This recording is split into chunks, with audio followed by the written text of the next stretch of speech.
السلام عليكم ورحمة الله وبركاته.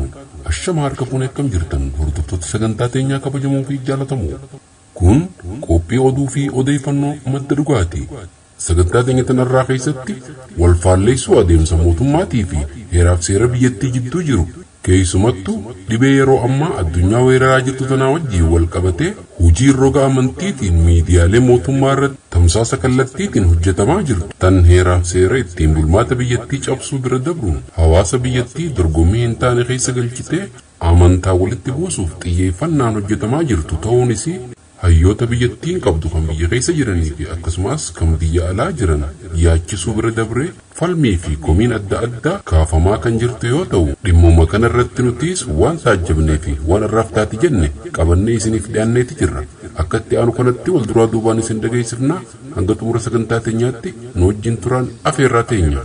كورونا نكمله هم تجرا كلنا مهدو في أمريكا قوية تقط نما كم أفريف إبشني أولي تدوي لمي دلته إثيوبيا كأمريكا جراتو إبتكو أولي كورونا جيسا جرا بي أفريقيا كيست ميدان همان كورونا هجمرة كبسة أرض أفريقيا كيست هو ديما سودا جرو تجرا كبرا لاك أما أمانتي في موتما أمان تني إثيوبيا كيست ولد لاك أما جو وني كونن سيرا بيساني هيرا بيساني كان ديغو في دغونغورا أكني تهي ملسو بربادا جيرامي كوني وقالا ماندرو ايقلو فندوبت واني قدان تهاجرو إثيوبيا كيسات وقالا مان كان كيسات موتم ما في أمانتي واني جرو أكمالي والد مكامي والد لاكامي دانغان أمانتي كامي دانغان موتم ما يوكان امو دانغان بيا كامي جني هاقوف غافنو غراسيتو ديما جر وقالا مان كان كيسات واني تاي كيسا إثيوبيا دوريتو ديبنا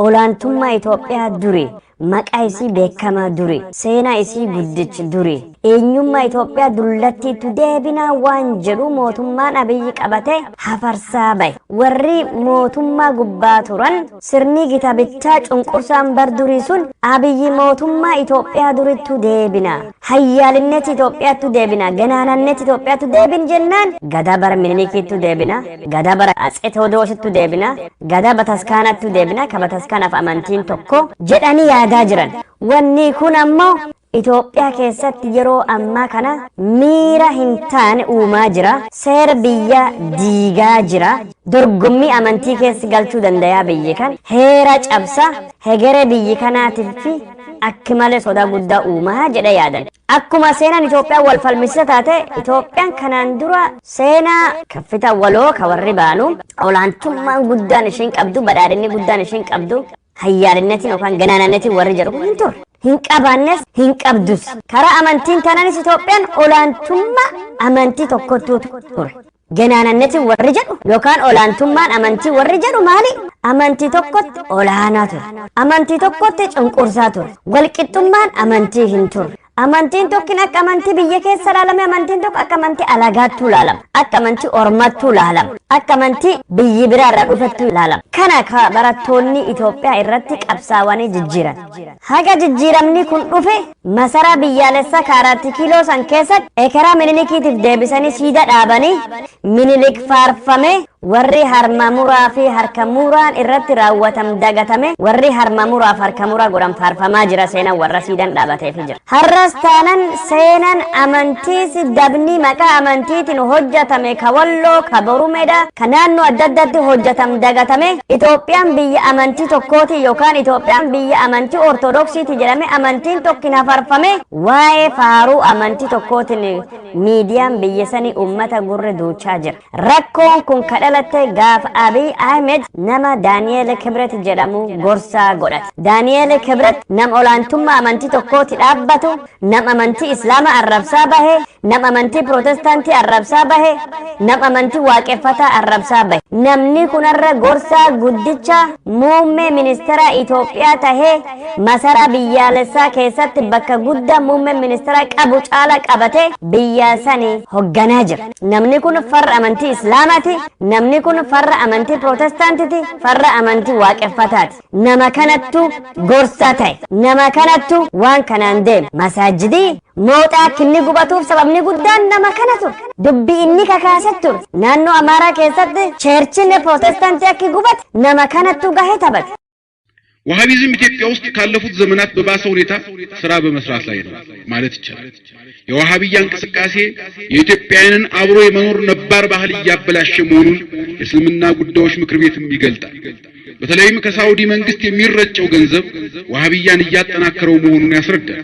በ1996 ዓመተ ምህረት የምክር ቤቱ አባላት የነበሩት ዋና ጸሐፊውና የሐጅና ኡምራ ምክር ቤት ሊቀመንበሩ ታህሳስ 26 ቀን 1996 ዓመተ ምህረት ጠቅላይ ሚኒስትር መለስ ዜናዊ በጻፉት ደብዳቤ 4 ሚሊዮን በሚሆን የሳውዲ ሪያድ ወሃቢያዎች የእስልምና ጉዳዮች ጠቅላይ ምክር ቤትን ለመቆጣጠር እየሰሩ መሆኑን ገልጠው ነበር። በኢትዮጵያ የወሃቢያ እንቅስቃሴ ዋና ዋና መገለጫዎች መስጊዶችን ማስፋፋት፣ የቁርአን ትምህርት ቤቶችን ማስፋፋት፣ የእርዳታ ድርጅቶችና ጓለማውታንን ማስፋፋት፣ የአረበኛ ቋንቋና ከአረበኛ ወደ አማርኛ የሚተረጉ ሃይማኖት መጻሕፍት ማበረታታት፣ የሐጅና ኡምራ ጉዞ ማስፋፋት፣ ለአዳዲስ ሙስሊሞች ወርሃዊ የገንዘብ ድጋፍ ማድረግ ወዘተ በሳዑዲዎች እገዛ የሚደረግበት የማስፋፊያ መንገድ ነው። ሁልጊዜ እስላሞቹ አክራሪ እስላሞች ሲነሱ ሁለት ነገር ነው የሚያነሱት። የመጀመሪያው አልነጃሽ እስላም ነበረ ነው ወይም ደግሞ አርማህ እስላም ነበር። ስለዚህ ኢትዮጵያ እስላም ሆነ ነበር። አንዱ መቀስቀሻቸው ነው። ሁለተኛው ዘግራኝ ማህመድ ትራውማ ይሉታል ፈረንጆች። ግራኝ አህመድ ነው መቀስቀሻ ታሪካቸው። አሁን ራሱ ታሪኩን ወደ አማርኛ አስተርጉመው እያሰራጩት ነው ያሉት እና ትልቁ መቀስቀሻቸው እነዚህ ሁለቱ ናቸው። 3 መስጊዶችን ማስፋፋት። ወሃቢያ ሌላው ተግባሩ ከሳውዲ በሚመነጭ ገንዘብ መስጊዶችን ማስፋፋት ነው። አንድ መረጃ እንደጠቆመው ከ1984 እስከ 1987 ዓመተ ምህረት ድረስ ብቻ በመላ ሀገሪቱ 500 አዳዲስ መስጊዶች ተሰርተዋል። ከነዚህም ጋር 47 እስላማዊ ትምህርት ቤቶች፣ 97 የቁርአን ትምህርት ቤቶች ተከፍተዋል።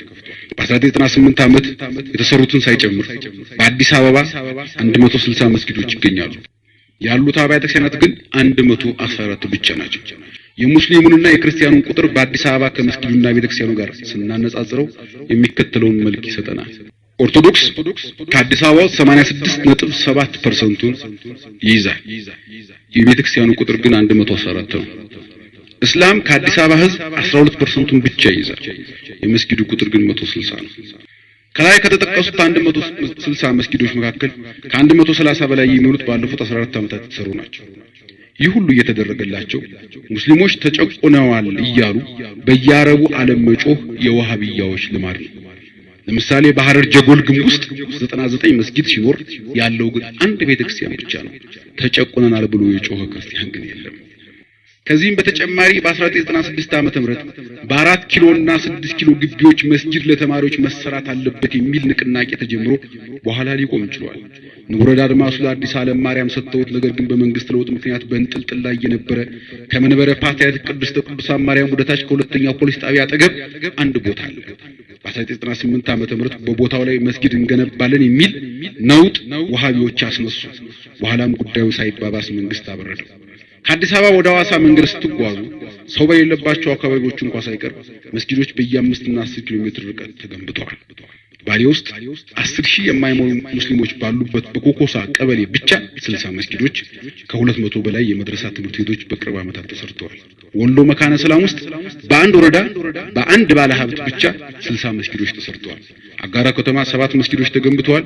ደሴ በሀገረ ስብከቱ ፊት ለፊት መስጊድ ለመስራት በሙግት ላይ ናቸው። 4 ኢኮኖሚያዊ ተጽዕኖን ማሳደር። ወሃቢያዎች ሀገሪቱን ለመቆጣጠር ባላቸው ረጅም ጊዜ ዓላማ መሰረት ተከታዮቻቸው ከሳዑዲና መሰል ሀገሮች አክራሪዎች በሚመጣ ገንዘብ ድጋፍ በኢኮኖሚ የበላይነቱን የመያዝ እንቅስቃሴ በማድረግ ላይ ናቸው። ለምሳሌ ሙስሊሞች በንግድ ያልገቡበትን ቦታ አጥንቶ የሚያቀርብ ተቋም አለ። ይህ ተቋም ቦታውንና አስፈላጊውን የንግድ ተቋም ለይቶ ሲያቀርብ አንድ ወሃቢ እንዲከፍት የገንዘብ ድጋፍ ይደረግለታል። በአዲስ አበባ መርካቶ በሞኖፖሊ በሚሰሩ የንግድ ወረራዎች ምክንያት ክርስቲያን ነጋዴዎች የማይገቡባቸው የንግድ መስኮች እየተፈጠሩ ነው። ለምሳሌ ጎጃም ውስጥ የእስላም ምግብ ቤቶችን የማስፋፋት ዘመቻ ተጀምሯል። 5 የጥምቀተ ባህርና የመስቀል አደባባዮችን መንጠቅ። ህዝቡን አበሳጭቶ አላስፈላጊ ሁከት ለማስነሳትና ተጨቁነናል ብለው ስም ለማጥፋት ወሃቢያዎች ከሚጠቀሙበት ዘዴ የጥምቀተ ባህርና የመስቀል ማክበሪያ ቦታዎችን ለመስጊድ ግንባታ መንጠቅ ነው። በ1996-97 የነበረው በአዲስ አበባ የአየር ጤና ኪዳነ ምህረትን ቦታ ለመውሰድ የተደረገው ትግል የቅርብ ጊዜ ትዝታ ነው። 6 መረጃ ማዛባት። ሌላው የትንኮሳ መንገድ ደግሞ ኢትዮጵያ የክርስቲያን ደሴት ሳትሆን የሙስሊም ዳር አልኢስላም መሆን አለባት ከሚል የመካከለኛው ምስራቅ አክራሪ ወሃቢዎች ሐሳብ በመነሳት በኢትዮጵያ ከክርስቲያኑ ሙስሊሙ ይበዛል የሚል ፕሮፓጋንዳ መንዛት ነው። ይህንንም በየዌብሳይቶቻቸውና በየጽሁፎቻቸው ያሰራጩታል። እንደነርሱ አባባል የሙስሊሙ ቁጥር በኢትዮጵያ ከ50 እስከ 75% ይደርሳል።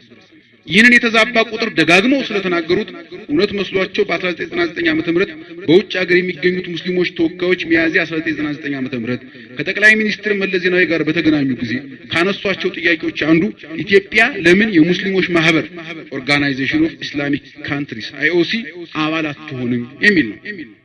በዚህ ወቅት የቀረበው ደብዳቤ የሙስሊሙን ቁጥር በተመለከተ እንዲህ ይላል። በመንግስት ዕውቅና ያለው የሙስሊሞች ህዝብ በዓለም አቀፍ ደረጃ ውድቅ ተደርጓል።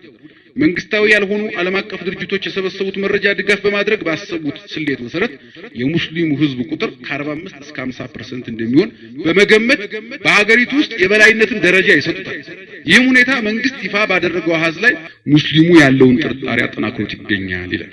እነሱ ደጋግመው ስለሚጮሁ እኔ እንኳን እዚህ ስብሰባ ከመጣሁ አንዳንድ ልጆች ሙስሊሙ በጣም ብዙ ነው ኢትዮጵያ ከግማሽ በላይ ነው ይሉኛል።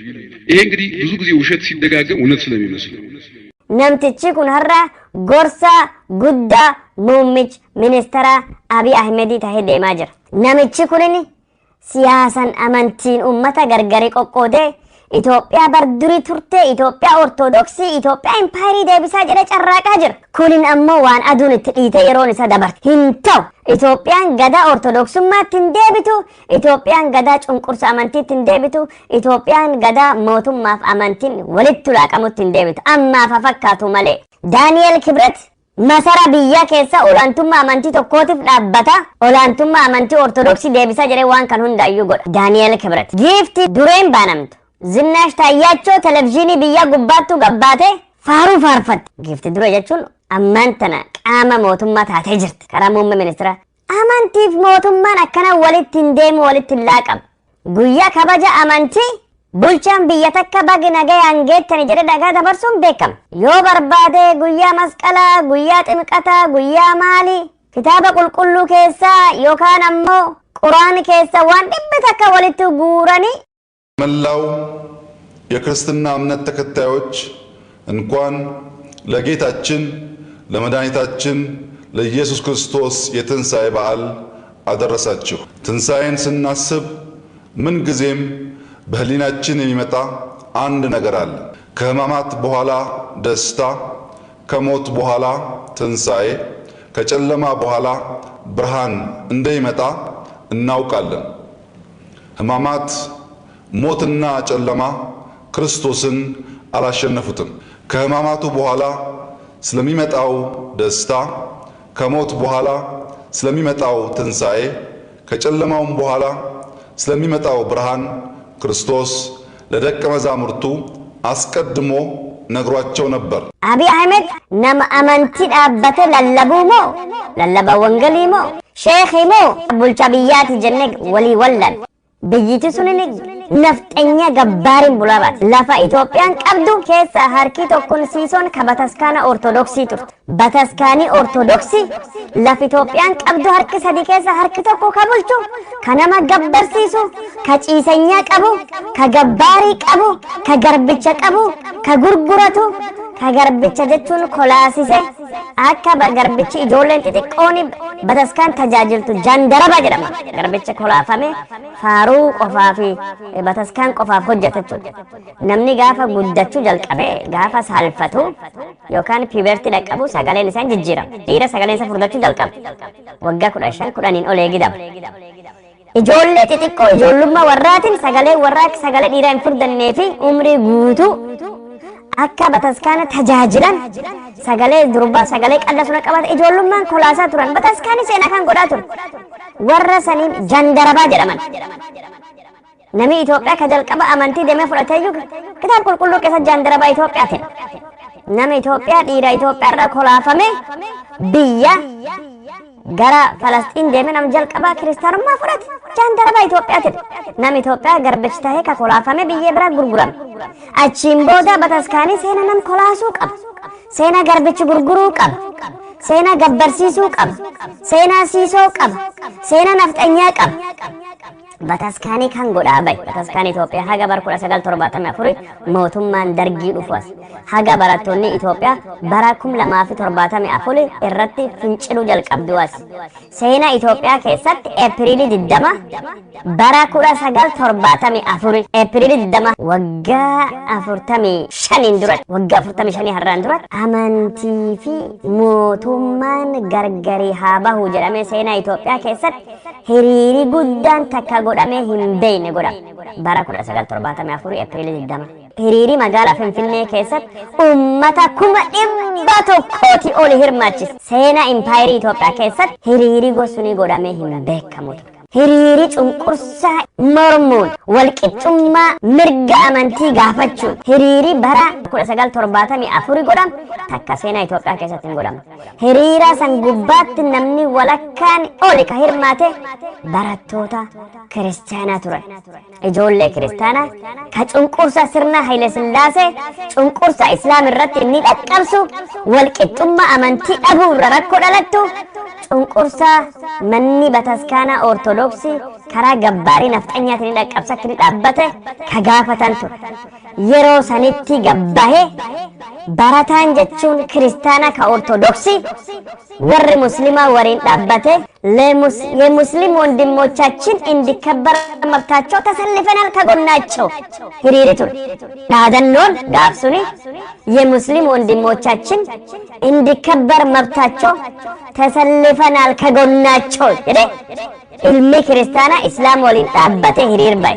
የሙስሊም ወንድሞቻችን እንዲከበር መብታቸው ተሰልፈናል ከጎናቸው ጀዴ ደርገጌሲ ክርስቲያና ሂሪር ባይ ጀቹ ወሪ ሙስሊማ ጀላ ፉደ ጀላ ቀበ እንዲከበር መብታችን ክርስቲያን ወንድሞቻችን ተሰልፈዋል ከጎናችን እንዲከበር መብታችን ክርስቲያን ወንድሞቻችን ተሰልፈዋል ከጎናችን ጀዳኒ ሂሪር ከነ ወለር ከፉዳኒ ሂሪሪ ጉዳን ሴና ኢትዮጵያ ከሰት በረኩዳ ሰጋል ተርባታሚ አፎሪ ሂሪሪ ጉዳን ጎዳ በረቶታ ክርስቲያናትን በረቶታ ሙስሊማትን ነማ አመንቲ አደዳትን ኢትዮጵያን ብያ አመንቲ ፊ ሞቱማን ወለደተው ብየረምኒ አመንቲ ፈደ ሆርዶፉ ደንደዩ አመንቲ ፈደ ሆርዶፌ ምርጋ ወልቂጡማ ቀቡ ብያ ከሰክን ዱፉ ሂሪር ባሃቱራን ሱኒን ዱረቲ ኢትዮጵያ ከሰት እስላሚ ሴና ሞቱማ ከሰት ምንድነው የሌለ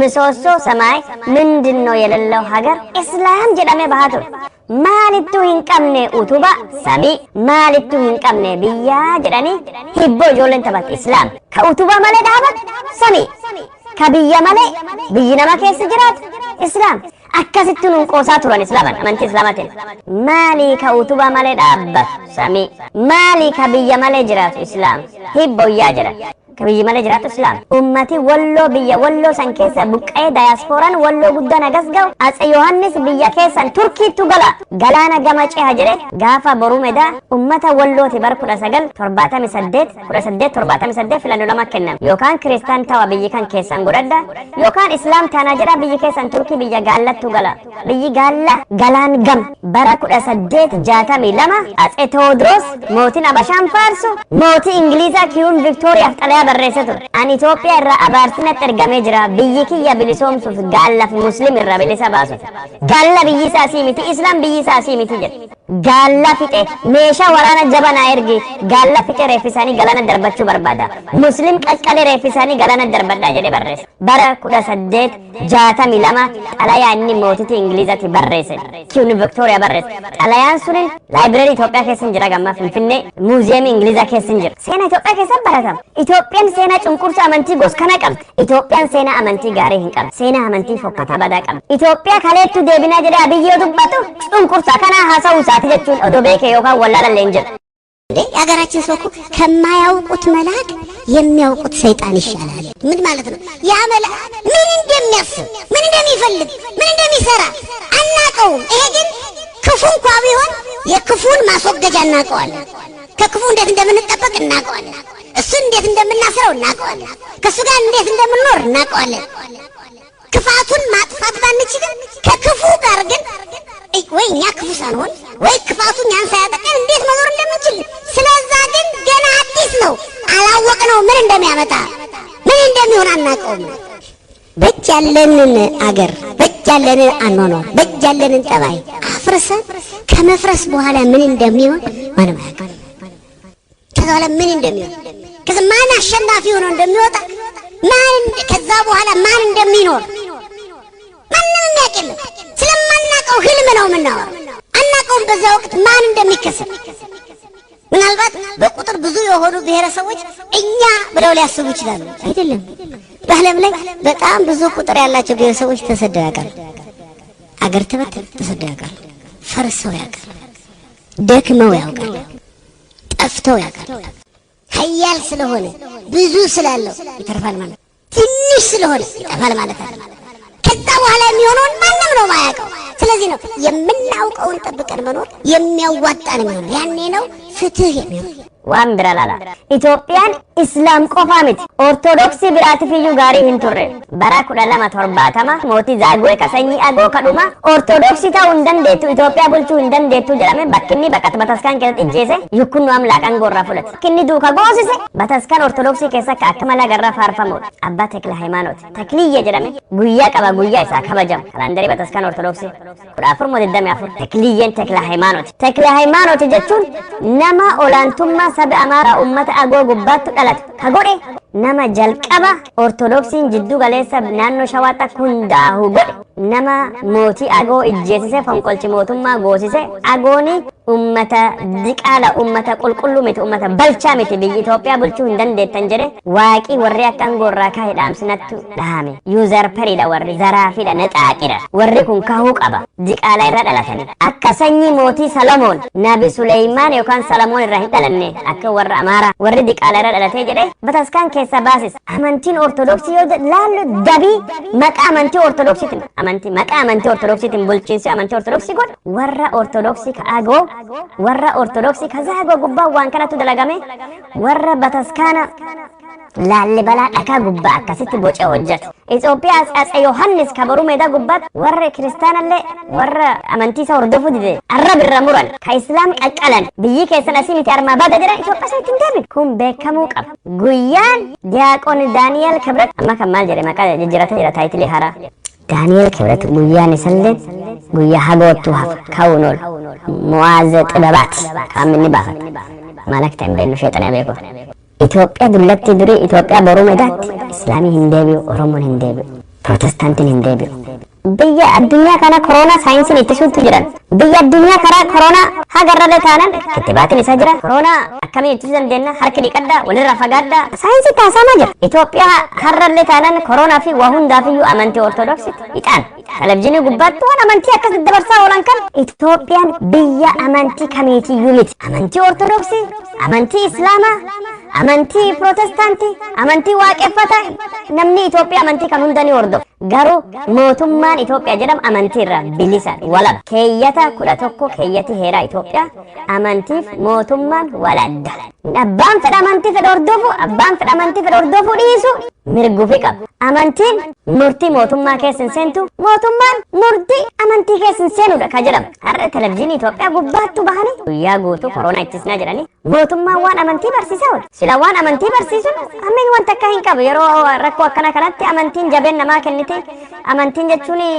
ummataa fi obsa imaana waan jijjiramoon akkasi namaa kenniti garuu mootummaan keesseene yoo jaartiin Abiy Ahmed gadhuuftee maareen jette bifa saayinsii tuffachiisuun giifti dureen biyya sanii dhufte amantii tokko sirbi kun dorgommii amantii hinaaffaa hin taane uumaa jira ammaayyuu jechuun dorgommiin guddaan ka'ee jira Ortodoksii isaatiin akkasii kenname maaliif Protestaantii hin kennamne Protestaantii akkasii kenname Islaama maaliif hin kennamne Ustaaza baduun dhufe Ustaaza baduun ma hin dhufin afaan Amaaraatiin dabarsanii afaan Oromootiin ma hin dabarsin amantii waaqii dhaga'u kaampaaniin ni beekana ammaayyuu dorgommii amantii hin taane keessa inni jira biyya biratti koronaa saayinsiin ittisna biyya biratti ዮሴፍ ከረሃቡ ዘመን በፊት በሚገባ ስለተዘጋጀ በሰባቱ የረሃብ ዘመናት ምግብ ለዓለም ለማከፋፈል በቅቷል። እኛም በተግባርም በእምነትም ከተዘጋጀን ይህንን ሕማማት አልፈን እስከ ትንሣኤው መጽናታችን ብርሃኑንም ለማየት መብቃታችን አይቀሬ ነው።